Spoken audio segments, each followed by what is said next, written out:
Sandali. Tila nakikilala ko ang taong yan.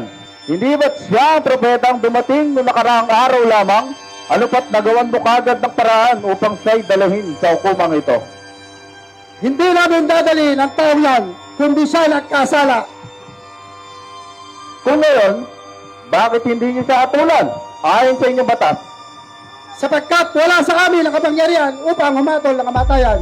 Kamatayan? Ikaw ba ang hari ng mga Hudyo? Ako ba'y Hudyo?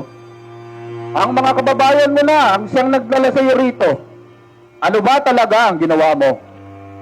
Kagaya ng sinabi mo, ako ay isang hari at isinilang ako sa daigdig na ito upang ipakahalat ang katotohanan. Wala akong makitang kasalanan sa taong ito. Naisipan ni Herodes Antipas na pumunta sa Jerusalem upang makipagdiwang ng pista ng Paskwa, kung kaya't dinala nila si Jesus kay Herodes. Ikaw pala si Jesus. Marami akong naririnig tungkol sa iyo. Totoo bang napalakad ang lungko? Nakakita ang bulag?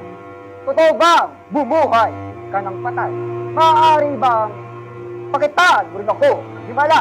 Ikaw ba ang isinasaad ng mga hula ng mga propeta? Magsalita ka. Sinasabi mo nga ba na ikaw ay isang hari? Naloko niya mga tao. Ang sabi ng taong yan ay siya ay isang hari. Ano? Ang taong ito? Hari? Kung ikaw ay isang hari, bakit nagsusuot ka ng basahan? Ibalik niyo kay Pilato ang taong ito. Hindi siya kriminal. Isa lamang itong sira ang ulo na nalipasan ng gutom. Ibalik kay Pilato. Probinsya niya to. Walang nakitang kasalanan si Herodes sa taong ito. At maging ako'y gayon din. Iharap mo sa kanila si Barabas. Ngayon, ay nasa harapan mo si Barabas at si Jesus. Sino ang nais niyong palawain? Si Barabas ba na isang kriminal? O si Jesus na walang kasalanan?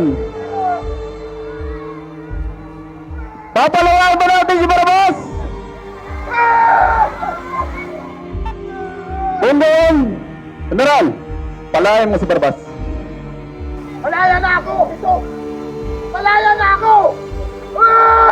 Palasingin na dito. At doon, hindi siya nararapat sa gayong kabigat na kaparusahan sapagkat wala siyang mabigat na kasalanan.